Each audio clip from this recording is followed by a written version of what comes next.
Hi guys, in this video I will show you how to make a free QR code for your business and your website. What you need to do? First you need to go to this site, QR code generator, and then here enter your website. In this video I will take a random website to demonstrate.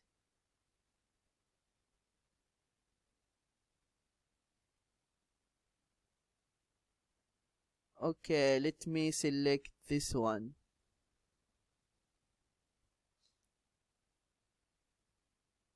Health.com, and now just copy the site and paste it here.